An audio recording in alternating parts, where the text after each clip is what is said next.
Hi friends, അത് രാവിലെ എഴുന്നേറ്റ് പോയതാണ് ഗോട്ട് കാണാനായിട്ട്. ഇളയ ദളപതി വിജയുടെ വെങ്കട് പ്രഭുവിന്റെ ഹീറോയെ കാണാൻ വേണ്ടിയിട്ട് പോയതാണ്. അപ്പോൾ അതിന്റെ വിശേഷങ്ങളിലേക്ക് കിടക്കാം. ട്രെയിലർ കണ്ടു കഴിഞ്ഞപ്പോൾ തന്നെ പറഞ്ഞിരുന്ന ഒരു കാര്യമാണ്, മറ്റൊരു രക്ഷകൻ ചിത്രമായിരിക്കും ഇത് എന്നുള്ളത്. അതിനുള്ള എലമെന്റ്സും കാര്യങ്ങളും സംഭവങ്ങളും ഒക്കെയാണ് കാണിച്ചിരുന്നത്.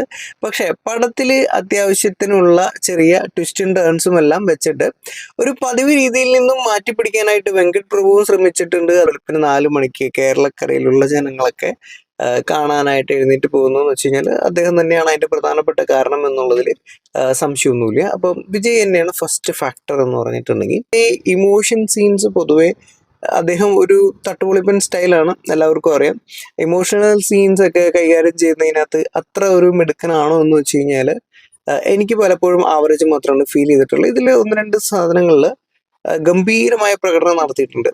അപ്പം അതൊക്കെ നമുക്കൊരു എക്സെപ്ഷൻ ഇല്ലാത്തതാണ്. ഒരു സൈൻ വേവ് പോലെയാണ് ശരിക്കും പടം മുമ്പോട്ട് പോകുന്നതെന്ന് വേണമെന്നുണ്ടെങ്കിൽ പറയാം. ഇടയ്ക്ക് ചെറിയ ഹൈപ്പ്, അതുപോലെ തന്നെ ഇടയ്ക്ക് ഭയങ്കരമായിട്ട് ഡിപ്പിലേക്ക് പോകുന്നു, വീണ്ടും ഒന്ന് കയറി വരുന്നു, ഇങ്ങനെ കയറി ഇറങ്ങി പോകുന്ന ഒരു പാറ്റേൺ ആണ്. എന്നാൽ ചില സമയത്ത് എന്ന് പറഞ്ഞിട്ടുണ്ടെങ്കിൽ അതിങ്ങനെ ഫ്ലാറ്റ് ആയിരിക്കും, അതങ്ങനെ പോയിക്കൊണ്ടിരിക്കുകയായിരിക്കും. ഇതെന്താ ഇവിടെ നടക്കുന്നതെന്ന് ചില സമയത്ത് നമുക്ക് തോന്നാവുന്ന തരത്തിൽ പോകുന്ന ചില സംഗതികൾ ഉണ്ട് എന്ന് നമുക്ക് തോന്നാം. ഒരു പാട്ട് വന്നത് ഞാൻ പെട്ടെന്ന് ആലോചിച്ചത് എന്ത് ലോജിക്കാണ്. കാരണം ആ ഒരു സാഹചര്യത്തിൽ അടുത്തൊരു സംഭവത്തിലേക്ക് പോകാൻ നേരത്ത് എന്തിനാ എന്നെ വിളിച്ചേ എന്നുള്ള ഒരു തരത്തിൽ ചോദിക്കുമ്പോഴത്തേക്കും ഒരു പാട്ടിനാണ് എന്ന് പറഞ്ഞിട്ട് പറയുകയും അപ്പൊ തന്നെ ഒരു പാട്ട് കയറി വരികയും ചെയ്യും. ശരിക്കും ആ ചിത്രത്തിൽ അത് ആവശ്യമുണ്ടോ എന്ന് തന്നെ നമുക്ക് തന്നെ തോന്നിപ്പോവും പടം കണ്ടു കഴിയുമ്പോഴത്തേക്കും. അപ്പോൾ പടത്തില് ഇങ്ങനെയുള്ള ചില സാധനങ്ങളുണ്ട്. ഷോട്ടൊക്കെ ശരിക്കും പറഞ്ഞാൽ വളരെ നല്ലതാണ്. ബാക്കി സംഭവങ്ങളൊക്കെ നന്നായിട്ട് എടുത്ത് തന്നെ വെച്ചിട്ടുണ്ട്. ഇത്രയും കാശ് 400 കോടിയോളം മുടക്കിയ ഒരു പടമാണ്. പക്ഷെ അതിൽ VFX ഒരു ഇച്ചിരിയും കൂടി മെനക്കി ചെയ്തിരുന്നു എങ്കിൽ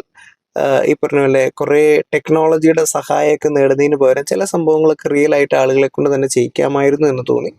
കാരണം ആ ഒരു അതിപ്രസരം കൊണ്ട് പലയിടത്തും നമുക്ക് ആ ഒരു ഫീല് നഷ്ടപ്പെടുകയും അങ്ങനെയുള്ള കുറച്ച് കാര്യങ്ങൾ ഉണ്ടായിട്ടുണ്ട്. പക്ഷെ ഏറ്റവും ആദ്യം നമ്മളെ കാണിക്കാനായിട്ട് ശ്രമിക്കുന്ന, അത് സാങ്കേതിക വിദ്യയുടെ സഹായത്തോടു കൂടിയിട്ട് നമ്മളെ കാണിക്കാനായിട്ട് ശ്രമിക്കുന്ന ആ ഷോട്ടുകൾ പല ഓർമ്മകൾ നമ്മൾക്ക് തന്നു എന്നുള്ളൊരു കാര്യം സത്യമാണ്.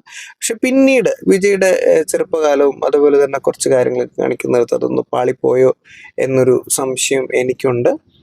പടം കണ്ടവർ അതിനോട് എത്രത്തോളം യോജിക്കുമെന്നുള്ളത് കമന്റ് രേഖപ്പെടുത്താവുന്നതാണ്. ഈ കഥാപാത്രങ്ങൾക്ക് വലിയ പ്രാധാന്യം ഉണ്ടോ എന്ന് വെച്ച് കഴിഞ്ഞാൽ കഥയ്ക്കനുസരിച്ച് അവിടെ ഇവിടെ 2-3 പേരുടെ ആവശ്യമുണ്ട്. എന്നാൽ ഈ പറയുന്ന ആളുകൾക്ക്, ഒരാൾക്കൊക്കെ എന്ന് പറഞ്ഞാൽ പ്രത്യേകിച്ച് എന്തിനോ വേണ്ടി തിളയ്ക്കുന്ന സാമ്പാർ എന്നൊക്കെ നമുക്ക് തോന്നും ഒരു നായികയെ കുറിച്ച്. അത് പടം കാണുമ്പോൾ മനസ്സിലാവും.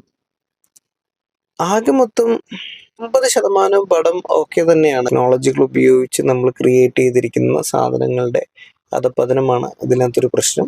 അത് അഡ്ജസ്റ്റ് ചെയ്യാമെന്നുണ്ടെന്നുണ്ടെങ്കിൽ ഗ്രേറ്റസ്റ്റ് ഓഫ് ഓൾ ടൈം എന്ന് പറഞ്ഞു കഴിഞ്ഞാൽ നമുക്ക് കണ്ടുകൊണ്ടിരിക്കാവുന്ന ഒരു നല്ല വിജയ ചിത്രം തന്നെയാണ്.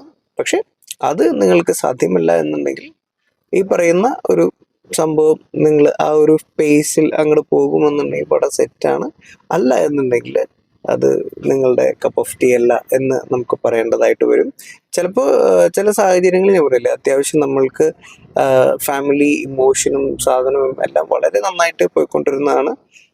പകുതിയിൽ പടം വേറെ വേറെ ലെവലിലാണ് പോയിക്കൊണ്ടിരിക്കുന്നത്. രണ്ടാമത് ഈ പറഞ്ഞ പോലെ എന്തുകൊണ്ടായിരിക്കും ഇങ്ങനെ വന്നിരിക്കുന്നത്, പടത്തിലെ വില്ലനെ കുറിച്ചൊക്കെ എന്ന് പറഞ്ഞു കഴിഞ്ഞാൽ നമുക്ക് ചർച്ച ചെയ്യാനുണ്ട്. 1-2 സസ്പെൻസ് സീനുകൾ അത് ഒരു രക്ഷയില്ലാതെ എടുത്തിട്ടുണ്ട്. അത് പടത്തിൽ നമുക്ക് പറയാതിരിക്കാനായിട്ട് പറ്റില്ല. അത് ഗംഭീരമായിട്ട് ചെയ്തിട്ടുണ്ട്.